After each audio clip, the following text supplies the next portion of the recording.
السلام علیکم، پروگرام میں خوش آمدید۔ اور سب سے پہلے آج کی اہم خبر ڈھاکہ سے، وہاں پہ نعرے لگ رہے ہیں نریندر مودی قاتل ہے اور اس کو گجرات کا بچر ہونے کے طعنے بھی دیے جا رہے ہیں۔ وجہ اس کی یہ ہے کہ شریف عثمان ہادی، ایک اسٹوڈنٹ لیڈر جو حسینہ واجد کے خلاف تحریک میں پیش تھا، اس کو 12 دسمبر کو ڈھاکہ میں نقاب پوش لوگوں نے قاتلانہ حملہ کیا اور وہ شدید زخمی حالت میں اس کو پھر سنگاپور لے جایا گیا، لیکن آج ان کی وہاں پہ ڈیتھ ہو گئی اور ان کی ڈیڈ باڈی واپس ڈھاکہ پہنچ چکی ہے۔ اس وقت ڈھاکہ میں مظاہرے ہو رہے ہیں، ایئرپورٹ پہ بہت سارے لوگ ان کی باڈی کو ریسیو کرنے کے لیے آئے تھے، اور ساتھ وہاں کے جو سیاسی جماعتیں ہیں وہ یہ کہہ رہی ہیں کہ انڈیا اس کا ذمہ دار ہے، اور آج سے 1971 سے لے کے آج تک انڈیا ہمارے سیاسی معاملات میں، اندرونی معاملات میں دخل دے رہا ہے۔ حسینہ واجد کو اس نے 17 سال تک سپورٹ کیا، جس کے ہاتھوں پہ بہت سارے بے گناہوں کا خون ہے، سینکڑوں بے گناہوں کا خون ہے۔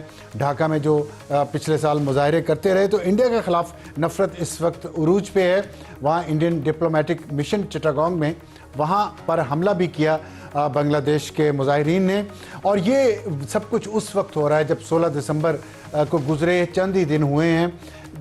اللہ تعالیٰ کیسے دنوں کو پھیرتا ہے لوگوں کے درمیان اور قوموں کے درمیان، آپ کے سامنے ہے کہ شیخ مجیب الرحمان نے جو مشرقی پاکستان کو بنگلہ دیش بنایا، اب وہ بنگلہ دیش دوبارہ ایک آزاد اور خود مختار بنگلہ دیش بن رہا ہے، انڈیا کی غلامی سے نکل رہا ہے اور اب ایک انڈیپینڈنٹ ملک کی طرح کام کر رہا ہے۔ اور جو اندرا گاندھی کا دعویٰ تھا اس وقت کہ میں نے 2 قومی نظریہ خلیج بنگال میں ڈبو دیا ہے، اب پتہ چل رہا ہوگا کہ دو قومی نظریہ ڈوبنے والا نہیں تھا۔ نہ صرف پاکستان بلکہ بنگلہ دیش 2 اسلامی ملک اب بر صغیر میں موجود ہیں۔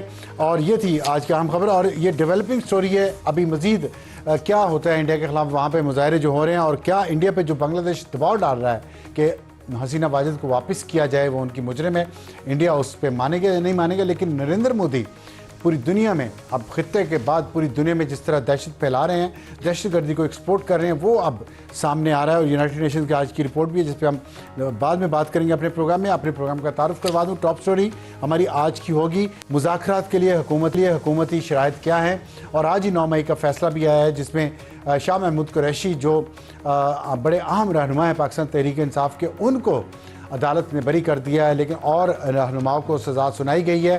اور اس کے بعد مذاکرات کی بات ہو رہی ہے، اور یہ بھی پی ٹی آئی کے اندر ایک گفتگو جاری ہے کہ کیا ہم مذاکرات کریں گے یا حکومت کے ساتھ ہم ایک مظاہروں کے ذریعے عمران خان کو رہا کروائیں گے۔ آگے چلیں گے، اس پر بات کریں گے سینیٹر رانا ثناءاللہ صاحب سے جو مشیر ہیں وزیر اعظم کے سیاسی امور پر، اور ہمارا آج کا ہاٹ ایشو ہوگا افغانستان پر بریک تھرو، جو ایک جرگہ ہوا 1000 علماء اور مشائخ کا افغانستان میں، جس میں وہاں کے وزیر اعظم اور وہاں کے چیف جسٹس نے بھی شرکت کی، اس کو پاکستان بہت اہمیت کی نظر سے دیکھ رہا ہے۔ اور اس کے بعد کیا پاکستان افغانستان کے تعلقات میں کوئی بہتری آئے گی، اس پہ ہم آج بات کریں گے اپنے ہاٹ ایشو میں۔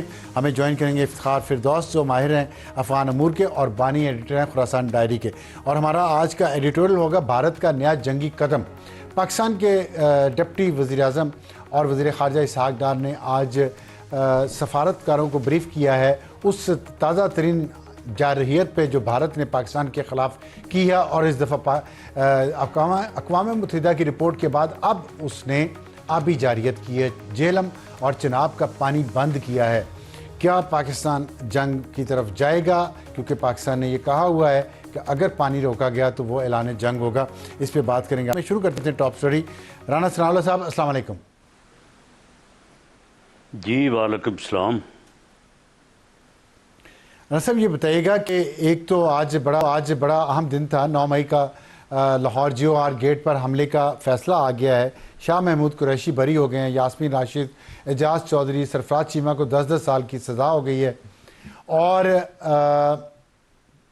کچھ ہی دن پہلے فواد چودھری، محمود مولوی اور عمران اسماعیل جو پی ٹی آئی کے لیڈر تھے، اب نہیں ہے پی ٹی آئی میں، انہوں نے کہا تھا کہ ہم کوٹ لکھپت جیل سے مذاکرات کے ذریعے ہی آگے کا راستہ ہے، اڈیالہ جیل سے نہیں۔ کیا حکومت نے کوئی جیسچر دیا ہے ان کو، ان کی اس آفر کا پازیٹیو جیسچر دیا ہے؟ نہیں دیکھیں، یہ کیسز تو علیحدہ سے جو ہے وہ ایک اپنا جو ہے وہ پروسیکیوشن کا سسٹم ہے وہ ٹرائل ہو رہے ہیں. اس بارے میں تو حکومت نہ تو کوئی بات کرنے کی مجاز ہے، نہ ہم نے اس بارے میں کوئی بات کی تھی. یہ معزز صاحبان فواد چودھری صاحب، مولوی محمود صاحب اور سابق گورنر عمران اسماعیل صاحب تشریف لائے تھے، اور میرے سے اور ایاز صادق صاحب جو اسپیکر قومی اسمبلی ہیں، تو انہی کے آفس میں جو ہے وہ ملاقات ہوئی تھی. تو اس میں ان صاحبان کا یہ خیال تھا کہ یعنی مذاکرات ہونے چاہیے، ڈائلاگ ہونا چاہیے. جمہوریت میں ڈائلاگ سے ہی بات آگے بڑھتی ہے، تو یہ ڈیڈ لاک جو ہے اس کو ختم ہونا چاہیے. تو ہم نے ان کو بتایا، ہم نے کہا کہ ہماری طرف سے تو اسپیکر صاحب نے ایفرٹس کی ہیں، وزیر اعظم نے آن دی فلور آف دی ہاؤس جو ہے وہ آفر کیا ہے. ان کی سیٹس کے اوپر جا کے جس دن بجٹ پاس ہوا تو ان کا شکریہ ادا کیا اور انہیں کہا کہ ہمیں مل بیٹھ کے بات کرنی چاہیے. تو یہ ان کی طرف سے جو ہے وہ ان کو اجازت ہی نہیں ہے.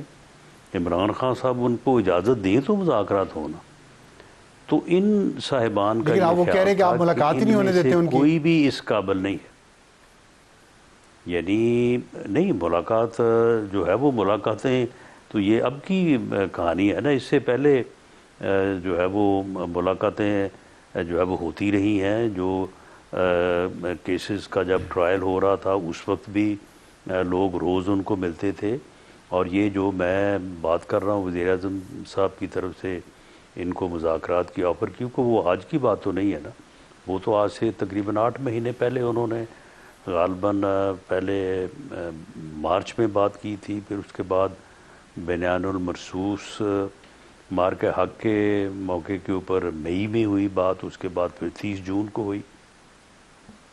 تو یہ لوگ ہم سے بھی ملتے رہے ہیں جو ان کی سیکنڈ لیڈرشپ ہے. تو وہ برملا کہتے رہے ہیں کہ جی ہم تو مذاکرات چاہتے ہیں، لیکن عمران خان صاحب کی طرف سے اجازت ہی نہیں ہے، تو ہم تو یہ بات نہیں کر سکتے. تو ان صاحبان کا، جن صاحبان کا ذکر میں نے کیا، تینوں صاحبان جو ہیں، ان کا یہ کہنا تھا کہ ان میں سے کوئی بھی اس قابل نہیں ہے کہ عمران خان صاحب سے اجازت لینا تو دور کی بات بھی نہیں کر سکتے. تو اگر ان لوگوں کو جو ادھر کوٹ لکھپت میں بند ہیں، ان کے ذمے یہ بات لگائی جائے تو وہ جو ہے وہ اس بات کو آگے بڑھا سکتے ہیں. اور ساتھ حوالہ تھا کوئی ایک خط شاید انہوں نے پچھلے دنوں میں لکھا تھا جس سے یہ تصر بنتا تھا کہ وہ مذاکرات کے حق میں ہیں. تو یہ بات تو ان کی ہمارے ساتھ ہوئی تھی. تو ہمیں تو کوئی اس میں انکار نہیں ہے. اگر یہ صاحبان جو ادھر لاہور میں بند ہیں یا شاہ محمود قریشی صاحب ہیں، اگر وہ اس بات کو آگے بڑھائیں تو وہ بڑھا سکتے ہیں. ہم نے تو ان کو اس بارے میں بالکل نہیں روکا. ٹھیک ہے، ٹھیک. کل ایک کانفرنس ہو رہی ہے اسلام آباد میں، قومی ڈائلاگ کانفرنس، جو تحریک تحفظ آئین پاکستان والے رکھ رہے ہیں. ظاہر پی ٹی آئی ہے اس میں، تو اس میں پیپلز پارٹی کو بھی اب انہوں نے دعوت نہیں دی، وہ بھی شرکت نہیں کر رہی. مولانا فضل الرحمان صاحب خود شرکت نہیں فرما رہے، ان کا کوئی نمائندہ ہوگا. کیا حکومت نے ان دونوں سیاسی جماعتوں کو کنونس کیا ہے کہ اس کانفرنس کو زیادہ اہمیت نہ دی جائے؟ نہیں، ہمارے ساتھ بالکل مولانا فضل الرحمان جو ہے وہ آپ کے علم میں ہے کہ وہ اپنے فیصلے خود کرنے والے ہیں. کوئی ہمارے کہنے پہ تو انہوں نے فیصلہ نہیں کیا ہوگا. پیپلز پارٹی بھی لیکن وہ خوش تو نہیں ہے آپ انڈیپینڈنٹ سے؟ ہے، وہ اپنے فیصلے. پیپلز پارٹی بھی خوش نہیں ہے؟ کون خوش نہیں ہے؟ نہیں، پیپلز جے یو پارٹی آئی ہم بھی اور سے پیپلز پارٹی بھی بہت خوش ہے، بہت خوش ہے. نہیں دیکھیں، اختلافات تو ہوتے ہیں، اختلاف رائے بھی ہوتا ہے. اختلاف رائے بالکل ہو سکتا ہے اور ہونا بھی چاہیے، لیکن نہ خوشی والی ناراضگی والی نہیں. اچھا یہ بتائیے گا کہ جو سہیل آفریدی ہیں خیبر پختونخوا کے وزیر اعلیٰ، انہوں نے کہا کہ وفاقی و پنجاب حکومت انتقامی کارروائی کی بجائے معیشت پر توجہ دے. تو کیا انتقامی کارروائیاں آپ کیوں یہ بند نہیں کرتے، ان کی ملاقاتیں کروائیں، ان کو چھوڑیں؟ کیونکہ فواد چودھری کہہ رہے ہیں اگر مذاکرات نہ ہوئے حکومت کے ساتھ تو پھر سہیل آفریدی کے پاس کوئی آپشن نہیں رہے گا سوائے اس کے کہ وہ لانگ مارچ کرے اسلام آباد کی طرف۔ تو سہیل آفریدی صاحب مذاکرات کرنا چاہتے ہیں یا انہوں نے آفر کیا ہے کہ ہمارے مذاکرات ہونے چاہیے؟ وہ تو جو آئینی طور پہ میٹنگز ہیں جس میں ان کا آنا جو ہے وہ ضروری ہے، تو اس میں بھی وہ بالکل بچ بچا کے اور بڑے ریلیکٹنٹلی جو ہے وہ شرکت کرتے ہیں۔ تو مذاکرات کی بات تو ان کی طرف سے ہے ہی نہیں، وہ تو کو کفن وغیرہ کا انتظام کر رہے ہیں، اور پچھلے دنوں وہ ایک جگہ پہ جلسہ عام میں کہہ رہے تھے کہ ہم اسلام آباد جائیں گے اور وہاں سے کفن میں واپس آئیں گے۔ مذاکرات کی بات تو میں نے نہیں سنی ان کے منہ سے۔ ٹھیک ہے، اچھا یہ بتائیے گا کہ آپ نے ایک جگہ کہا، ابھی ظاہر ہے یہ 9 مئی کے کیس کا فیصلہ جو آیا ہے آج، اسی کے ریفرنس سے میں بات کر رہا ہوں، کہ آپ نے ایک جگہ کہا کہ 9 مئی کا ماسٹر مائنڈ فیض حمید تھا، اور پھر جو نومبر میں لانگ مارچ ہو رہا تھا اس کا ماسٹر مائنڈ بھی فیض حمید تھا۔ تو کیا ان کے خلاف اس بنیاد پہ، یہ دونوں بہت بڑے بڑے الزام ہیں، پہلا تو 22 نومبر کا جو ہے وہ میوٹنی ہے، اور پھر 9 نومبر کو بھی میوٹنی ہوئی ہے، تو کوشش ہوئی ہے اس کی، تو کیا ان کے خلاف اس پہ مقدمہ چلے گا میوٹنی کا اور بغاوت کا؟ نہیں دیکھیں، میں نے اس سوال کے جواب میں کہ جو کورٹ مارشل ہوا ہے فیض حمید صاحب کا، اس میں اس کا جو ایک بریف سٹیٹمنٹ جاری ہوئی ہے، اس میں کہا گیا ہے کہ ملک میں افراتفری یا ڈسٹیبل کرنے کے لیے جو ہے وہ جو سیاسی کارروائیاں ہوئی ہیں یا سیاسی ایونٹس ہوئے ہیں، تو ان میں فیض حمید صاحب کی انوالومنٹ جو ہے اس کے بارے میں ابھی تحقیقات جو ہے وہ ہو رہی ہیں۔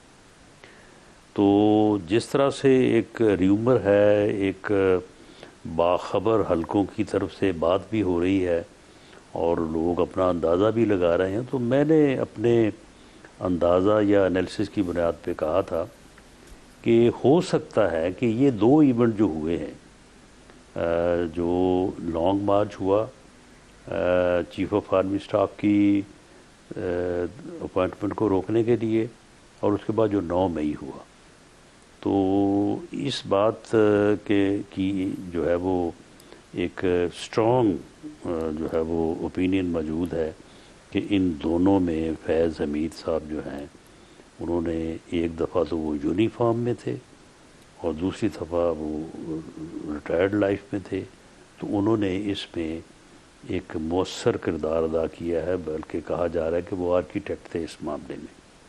اور اس میں کچھ اور باتیں بھی ہیں جس میں یہ بات سامنے آئی ہے کہ فیض حمید صاحب کیونکہ خود کینڈیڈیٹ تھے، خود بننا چاہتے تھے آرمی چیف، تو انہوں نے اس وقت کچھ معاملات میں جو ہے وہ دخل اندازی کی۔ تو اس کے اوپر اگر تحقیقات ہو رہی ہے تو وہ تحقیقات جب سامنے آئے گی انہی معاملات کے اوپر، یعنی ملک کو ڈی سٹیبل کرنے کے لیے جو پولیٹیکل سرگرمیاں ہیں اس کے اوپر تحقیقات ہو رہی ہے، تو اس میں اگر یہ دونوں واقعات جو ہیں یہ سامنے آتے ہیں اور اس میں فیض حمید صاحب ملوث پائے جاتے ہیں، تو پھر عمران خان صاحب بھی اس میں ملوث ہوں گے، کیونکہ وہ اکیلے تو ملوث نہیں ہو سکتے۔ تو اس میں مجھے تو خدشہ ہے کہ پھر ٹھیک ہے، لیکن 2.5 سال ہو گئے ہیں، اس میں جو ہے وہ ملوث پائے 2.5 سال ہو گئے، ابھی تک تحقیقات ہی ہو رہی ہیں، کوئی ایویڈنس نہیں ہے اس کا مطلب آپ کے پاس، آپ حکومت کے پاس؟ یہ جو سٹیٹمنٹ آئی ہے وہ سٹیٹمنٹ ہی اس کا ذریعہ ہے، اور اس میں ایسا ہی کہا گیا ہے کہ اس کے اوپر علیحدہ سے جو ہے وہ انویسٹیگیشن ہو رہی ہے۔ تو اس میں عمران خان بھی ملوث پائے جا سکتے ہیں جو آپ سن رہے ہیں، جو آپ نے کہا جو کچھ حلقے کی بات کر رہے ہیں؟ عمران خان صاحب نے تو لانگ مارچ کیا ہے، عمران خان صاحب نے 9 مئی کیا ہے، اگر وہ بھی ملوث نہیں ہے تو پھر اور کون ملوث ہے؟ نہیں تو اس کا مطلب ہے اس پہ تو آپ اس کا مطلب خان صاحب کے خلاف ایک اور کیس ابھی چلے گا؟ بالکل، یہ کیس جو ہے یہ اگر تو فیض حمید صاحب اس میں ملوث ہوئے تو یہ پھر ملٹری کورٹ میں چلے گا، اور اگر وہ ملوث نہ ہوئے تو پھر یہ آرڈنری جو ٹیررسٹ کورٹ ہے اس میں باقی کیس بھی چل رہے ہیں، جس میں سے ایک کا فیصلہ آپ آج بتا رہے ہیں کہ فیصلہ ہوا ہے، تو ادروائز پھر جو ہے وہ وہاں پہ چلے گا۔ اچھا چلیں، یہ تو ہو گیا عمران خان سیاستدان ہیں، فیض حمید ریٹائرڈ جنرل تھے اور ان کے خلاف تو ہو گیا، لیکن ججز کے بارے میں یا میڈیا کے لوگ جو اس میں انوالو تھے، جو آپ باتیں کر رہے ہیں 9 مئی کی یا اس سے نومبر والے کی، اس میں شامل تھے بہت سارے ٹی وی چینلز، ہمیں یاد ہے کہ نومبر میں تو بہت وہ کھل کے ایک مہم چلا رہے تھے فیلڈ مارشل کے خلاف، اور تو ان کے خلاف کوئی کاروائی ہوگی یا وہ مکمکہ ہو گیا ہے ان کے ساتھ؟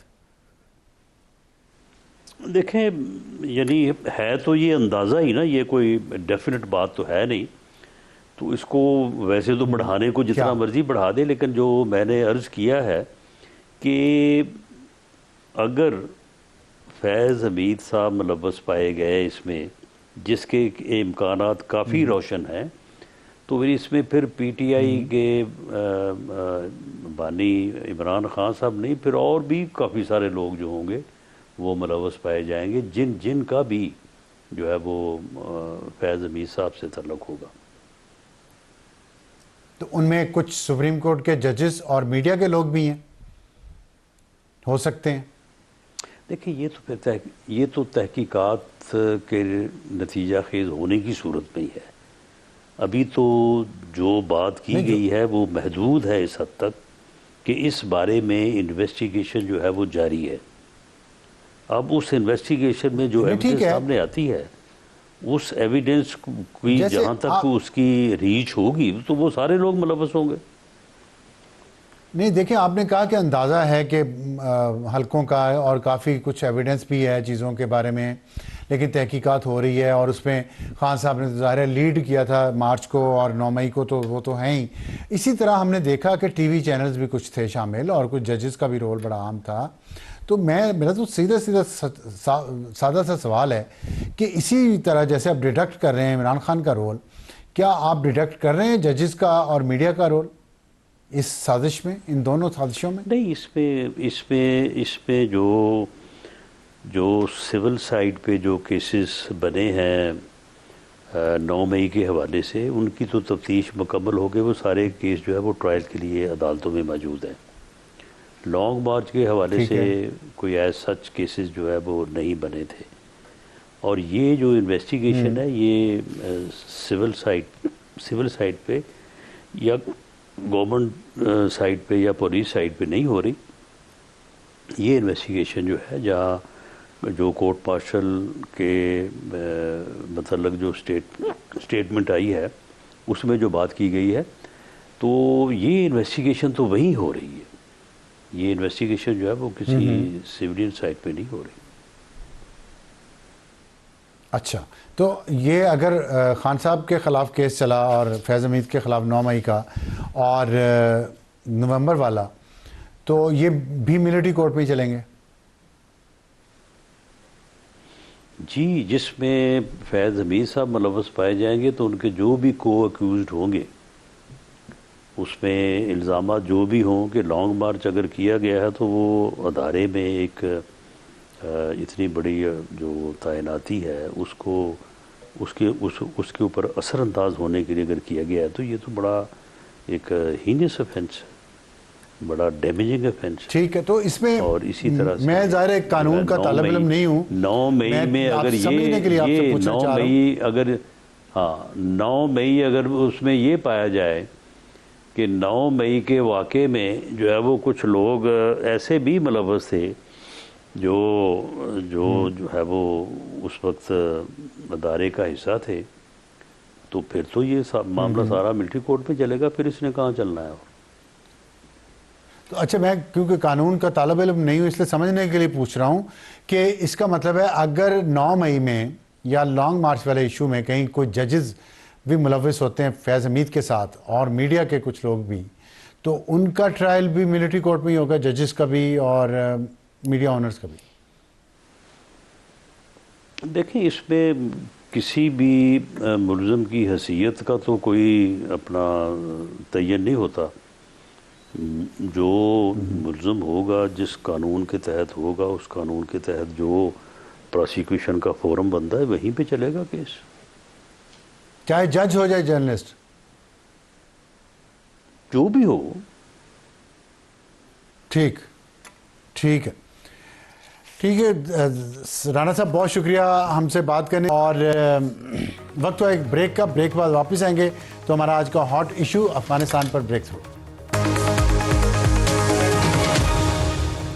پروگرام میں دوبارہ خوش آمدید. وقت ہوا ہمارا آج کے ہاٹ ایشو کا, افغانستان پر بریک تھرو. اور کیا بریک تھرو ہے اس پہ بات کریں گے. ہمیں جوائن کیا ہے افتخار فردوس صاحب نے, جو ماہر ہیں افغان امور کے اور بانی ایڈیٹر خراسان ڈائری کے. افتخار صاحب السلام علیکم اینڈ ویلکم. سر وعلیکم.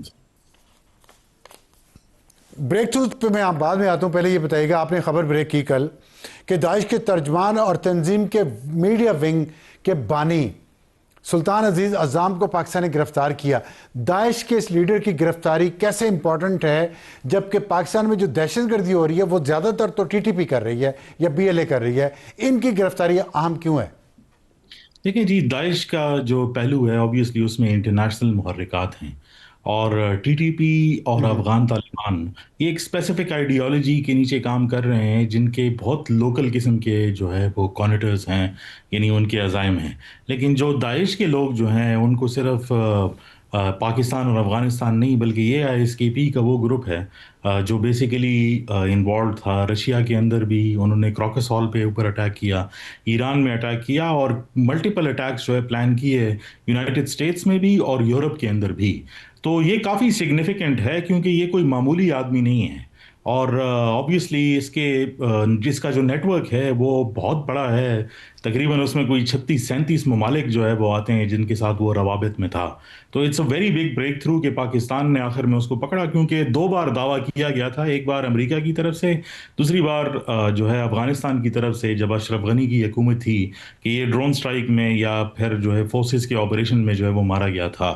اس کا زندہ نکلنا خود بھی جو ہے ایک بہت بڑا جو ہے معمہ ہے کہ ان کلیمز کے پیچھے جو ہے کیا صداقت تھی. لیکن پاکستانی انٹیلیجنس کی آبویسلی ایک بہت بڑی جو ہے وہ کامیابی ہے. شاید لوکل سطح پر جو ہے میڈیا اس کو اس طرح جو ہے وہ سمجھ نہیں سکا, لیکن جو سلطان عزیز عزام کی داعش خراسان کے اندر حیثیت ہے وہ بالکل ایسا ہی ہے کہ اس نے جو نیٹ ورک بنایا تھا, جو پروپیگنڈا کا وہ ریکروٹمنٹ کر رہا تھا بغیر کسی لوگوں سے ملے ہوئے, بلکہ صرف اور صرف جو پروپیگنڈا کا جو ایلیمنٹ تھا اس کے ذریعے ٹیلی گرام پر اور انکرپٹڈ چینلز, انسٹاگرام, فیس بک, ٹک ٹاک, سب کو اس نے جو ہے وہ فلڈ کیا ہوا تھا. اور وہ آذربائیجان, ٹرکی, ترکمانستان, تاجکستان, ہر جگہ سے جو ہے وہ ریکروٹس اکٹھے جو ہے وہ کر رہا تھا. I think it's very big.